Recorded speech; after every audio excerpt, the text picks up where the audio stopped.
akun Instagram yang menghina 3 agama, agama Kristen, Yahudi, dan Islam.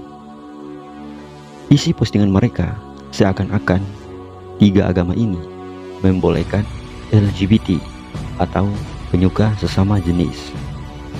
Laki-laki menyukai laki-laki, perempuan menyukai perempuan, ya, bahkan sampai ke jenjang pernikahan. Ini sangat miris.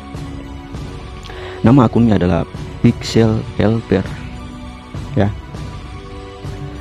Dan bahkan mungkin memang di Kristen, khususnya negara, mereka membolehkan pernikahan sesama jenis.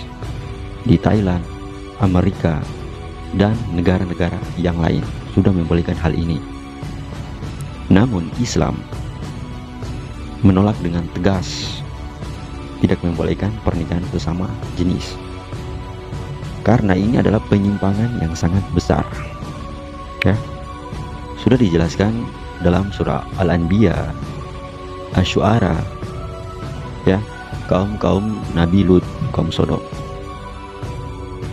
Dan bahkan di Kristen dan Yahudi, mereka juga menolak hal itu. Akan tetapi sebagian negara yang membolehkan ini, ya, sampai kitab dari LGBT sudah dibuat, Bible yang warnanya pelangi. Bahkan isi dari akun ini, dia memposting Ka'bah, tapi warnanya dirubah menjadi warna pelangi, dan tarian-tarian seksi di dalam lingkungan Ka'bah. Ini adalah satu penghinaan, ya. Sejak kapan ada orang-orang seksi bisa masuk ke dalam?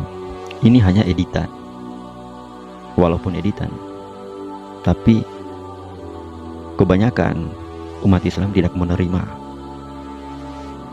ya. Bahkan hampir semua umat beragama tidak menerima hal-hal seperti ini. Isi dari sorotan Instagram, mereka mengganti ayat-ayat Al-Quran, seakan-akan membolehkan LGBT, ya.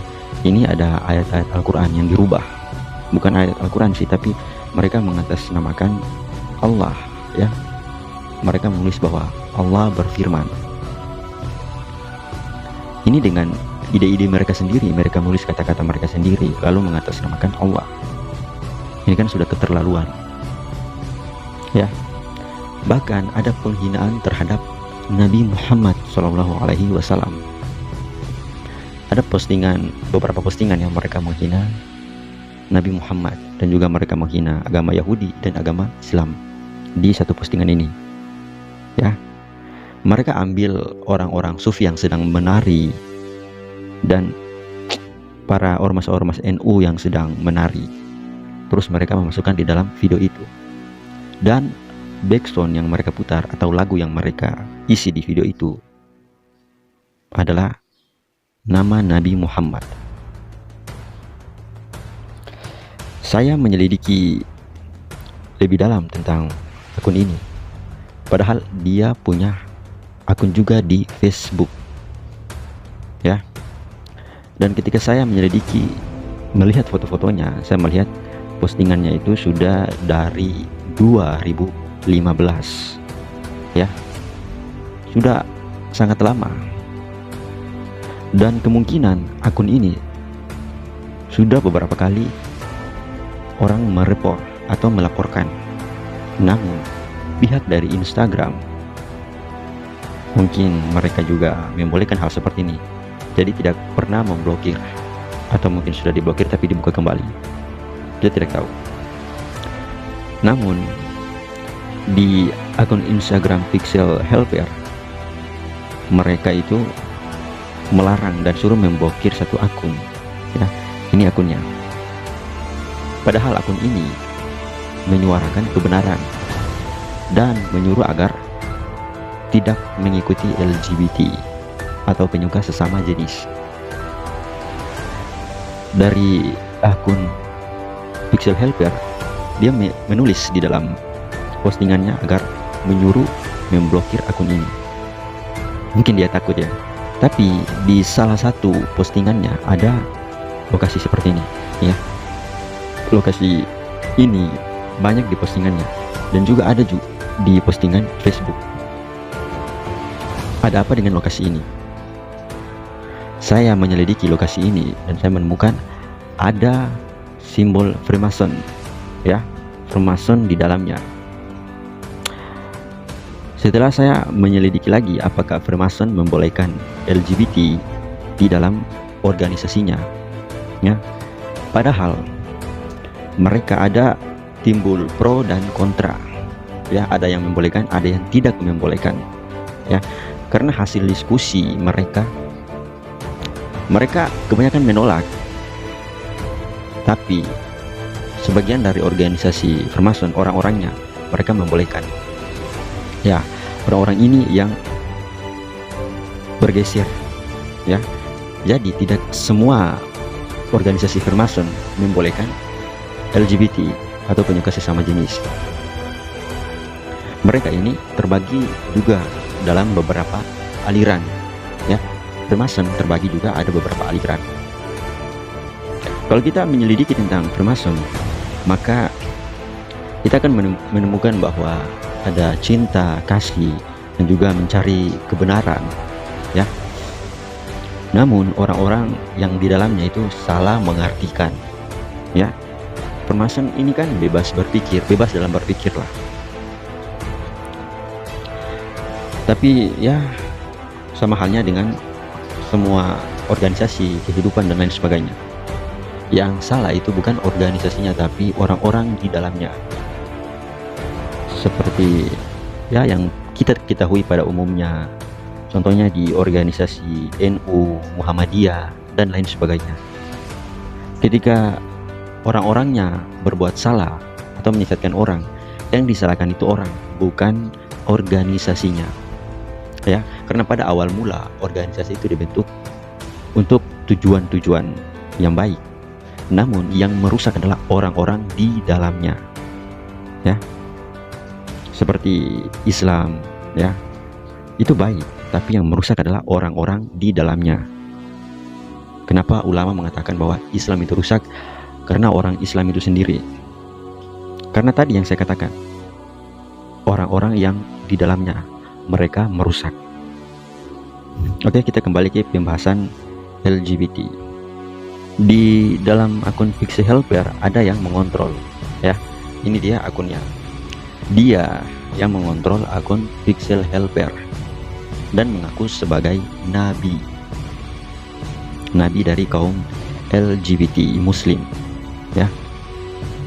Tapi kenapa ya di luar negara sana mereka membolehkan LGBT, ya, seperti Thailand, Amerika, dan lain sebagainya? Kenapa mereka membolehkan hal itu? Kenapa? Padahal mereka kan negara-negara maju, ya, pastilah mereka banyak orang-orang cerdas. Tapi kenapa? Ya karena mereka kurang beragama, spiritual mereka tidak tinggi, tidak kental. Mereka hanya berpikir kemajuan dan lain sebagainya, tapi mereka tidak berpikir bahwa apakah agama melarang hal ini. Tentu melarang, ya, karena ini sangat menyimpang. Mari kita sama-sama melaporkan akun-akun ini agar terblokir, ya. Tapi tadi saya sudah mengatakan akun ini sudah lama dilaporkan, namun pihak dari Instagram dan Facebook mereka tidak merespon. Saya mengecek kembali, tapi tidak ada, ya, tidak diblokir akun-akun mereka. Dan bahkan bukan hanya akun Pixel Helper yang menghina agama, ada juga ini akun Sunnah Nabi, ya. Nama channelnya di YouTube, ya, di YouTube. Nama channelnya Sunnah Nabi. Isi konten-kontennya adalah penghinaan terhadap Islam dan Nabi Muhammad. Dan juga ia mengfitnah, ya, ia fitnah Nabi Muhammad, ia fitnah orang-orang Islam, ya. Dia mengatakan bahwa Nabi Muhammad adalah pelaku KDRT, Nabi Muhammad cinta miras. Ini kan satu penghinaan, ya, penghinaan dan juga fitnah. Oke, dan di sini saya akan membuka cakrawala para orang-orang non-muslim, ya. Kebanyakan orang non-muslim berpikir bahwa Nabi Muhammad itu orang yang doyan wanita karena dia menikahi anak di bawah umur. Kebanyakan dari mereka berpikir bahwa Nabi Muhammad seperti itu. Oke, di sini saya jelaskan sedikit ya. Nabi Muhammad menikahi orang yang di bawah umur atau wanita yang di bawah umur, tetapi ia menggaulinya, ya, ia menggauli pas wanita itu sudah meranjak dewasa, bukan ketika ia berumuran. Contohnya ya, 5 tahun, 9 tahun, terus dia menggauli. Tidak, ia menikahi, tapi ia menunggu wanita itu sudah dewasa, baru bisa digauli. Dan ia menikahi wanita-wanita tersebut ada alasannya, ya. Yang pertama, ia menikahi janda yang sudah tua, sangat tua. Untuk kenapa? Untuk ia bisa mendidik wanita ini yang sudah sangat tua. Kalau kita pikir-pikir, kita tidak akan mau menikahi orang yang sudah sangat tua. Tapi Nabi menikahi wanita-wanita tersebut, dan mereka itu punya sifat-sifat yang buruk semuanya. Memang ada yang baik, tapi ada yang sebagian buruk. Suka marah, cemburunya itu sangat tinggi, sangat kuat. Tapi Nabi bersabar menghadapi istri-istrinya, ya. Jadi ada tujuan dan maksud dari itu, ya. Ada perempuan-perempuan yang terlantar, Nabi menikahi mereka agar kehidupan mereka tidak seperti itu lagi. Dan sebenarnya kalau saya jelaskan, penjelasan ini sangat panjang. Kalau mau saya jelaskan, ya tadi saya bilang sangat panjang. Ya, akhir dari pembahasan ini, kita harus membela agama ya. Kalau kita lihat agama kita dihina, difitnah, kalau kita diam saja berarti pecundang, ya. Anda itu pecundang. Jangan sok beralasan ini itu, Anda pecundang, ya. Oke. Kalau ada salah kata, saya mohon maaf. Kalau ada kritik, saran dan atau tambahan dari kalian, silahkan tulis di kolom komentar, ya. Semoga kita panjang umur, sehat selalu, dan banyak rezeki. Terima kasih.